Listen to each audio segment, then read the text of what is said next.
കോട്ടയത്ത് ബിനിൽ ലീന സാബു കൂടി ചേരുകയാണ്. ബിനിൽ, കോട്ടയത്തെ കാര്യങ്ങൾ ഏത് നിലയ്ക്കാണ്? എറണാകുളത്ത് വലിയ രീതിയിലുള്ള പോളിംഗ് ഉണ്ട്, അതിപ്പോഴും വലിയ നീണ്ട നിരയായി തന്നെ നമ്മളെ സഹിൻ കാണിച്ചു തരികയായിരുന്നു. കോട്ടയത്തെ സാഹചര്യത്തിലോട്ട് വരുമ്പോൾ എങ്ങനെയാണ് കാര്യങ്ങൾ? അവിടെയും അങ്ങനെ തന്നെയാണോ? സ്ത്രീകളുടെ പങ്കാളിത്തം എത്രത്തോളം ഉണ്ട്? മാത്രമല്ല അവിടെ പ്രമുഖരായിട്ടുള്ള വ്യക്തിത്വങ്ങളൊക്കെ ആരൊക്കെ വന്ന് വോട്ട് ചെയ്തു പോയി? അങ്ങനെ കോട്ടയത്തെ വിവരങ്ങൾ എങ്ങനെയാണ്?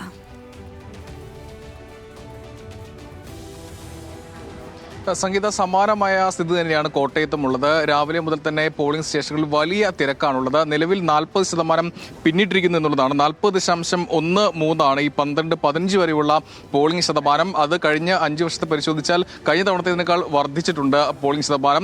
എന്തായാലും കഴിഞ്ഞ തവണ 74%ലേക്കാണ് അന്തിമ പോളിംഗ് നില വന്നത്. അത് ഇത്തവണ അതിലും വർദ്ധിക്കുമോ എന്നുള്ളതാണ് ഇപ്പോൾ നോക്കുന്ന ഒരു കാര്യം. എന്തായാലും ഞാനിപ്പോൾ ഉള്ളത് വാഴൂർ പഞ്ചായത്ത് 1-ാം വാർഡിലാണ്. 1-ാം വാർഡിലെ പോളിംഗ് സ്റ്റേഷനാണ്. ഇവിടെയും വലിയ തിരക്ക്, ഈ സമയത്ത് പോലും വലിയ തിരക്കുണ്ട്. സ്ത്രീകളുടെ വലിയ നീണ്ട നിര തന്നെ ഇവിടെ ഉണ്ട് എന്ന് പറയാം. രാവിലെ മുതൽ തന്നെ ഇവിടെ തിരക്കുണ്ട് എന്നാണ് ഇവിടെ ഉണ്ടായിരുന്ന ആളുകളൊക്കെ പറയുന്നതും. ചില പോളിംഗ് സ്റ്റേഷനുകളിലൊക്കെ ഈ മെഷീനുകൾ തരാറിലായിരുന്നു. അത് മുണ്ടക്കയം, എരുമേലി അടക്കമുള്ള പ്രദേശങ്ങൾ, വെള്ളൂർ, ഐമനം പഞ്ചായത്തുകളിലൊക്കെ അവിടെ ഈ വോട്ടിംഗ് മെഷീനിൽ തകരാർ സംഭവിച്ചിരുന്നു. അതൊക്കെ പരിഹരിച്ച് മുന്നോട്ട് പോവുകയാണ്. ചിലയിടങ്ങളിലൊക്കെ 1 മണിക്കൂറോളം ഈ പോളിംഗ് വൈകി തുടങ്ങാൻ അത് കാരണമായിട്ടുണ്ട്. ആ പ്രദേശങ്ങളിലൊക്കെ അത് പരിഹരിച്ച് മുന്നോട്ട് പോവുകയാണ്. നേരത്തെ സംഗീത പറഞ്ഞതുപോലെ പ്രമുഖരായ ആളുകളൊക്കെ വോട്ട് ചെയ്തപ്പോൾ ഏകദേശം മടങ്ങിയിട്ടുണ്ട്. മന്ത്രി VN വാസവൻ പാമ്പാടിയിൽ വോട്ട് ചെയ്തു. അതോടൊപ്പം തന്നെ ആ വോട്ട് ചെയ്യാത്തത് NSSന് ജനറൽ സെക്രട്ടറി സുകുമാരൻ നായരാണ്. അദ്ദേഹത്തിന് ആരോഗ്യപരമായ ചില പ്രശ്നങ്ങളുണ്ട്. രാവിലെ വോട്ട് ചെയ്യാൻ എത്തുമെന്ന് അദ്ദേഹം അറിയിച്ചതാണ്. പക്ഷേ 7 മണിക്ക് എത്തുമെന്ന് അറിയിച്ചെങ്കിലും അദ്ദേഹം വോട്ട് ചെയ്യാൻ എത്തില്ല എന്നാണ് ഏറ്റവും ഒടുവിലും അറിയിച്ചത്. അതോടൊപ്പം തന്നെ ചങ്ങനാശ്ശേരി അതിരൂപത arch bishop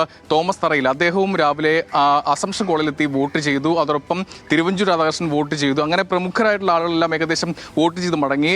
Jose K Mani MP അദ്ദേഹം കുടുംബത്തോടൊപ്പമാണ് എത്തി പാലായിൽ പാലാ കോളേജ്, അൽഫോൻസ കോളേജിലെത്തി വോട്ട് ചെയ്ത് മടങ്ങിയത്. അങ്ങനെ പ്രമുഖരായ ആളുകളെല്ലാം വോട്ട് ചെയ്ത് മടങ്ങിയിട്ടുണ്ട്. നമുക്ക് ദൃശ്യങ്ങൾ കാണാം. ഇപ്പോൾ ആളുകളുടെ നീണ്ട നിര തന്നെയുണ്ട്. ഏകദേശം ഉച്ചയോട് അടുക്കാനായിട്ടുള്ള സമയമാണ്. ആ സമയത്ത് പോലും വലിയ തിരക്കുണ്ട് എന്നുള്ളത് പ്രത്യേകിച്ച് എടുത്തു പറയേണ്ട ഒരു കാര്യമാണ്. എന്തായാലും ഈ സമയത്ത് 12-15 പിന്നിടുമ്പോൾ 40% പോളിംഗ് പിന്നിട്ടു എന്നുള്ളതാണ് എടുത്തു പറയേണ്ട കാര്യം. സംഗീത, ശരി ബിനിൽ, അത് കോട്ടയത്തെ വിവരങ്ങളാണ് ബിനിൽ പങ്കുവച്ചത്.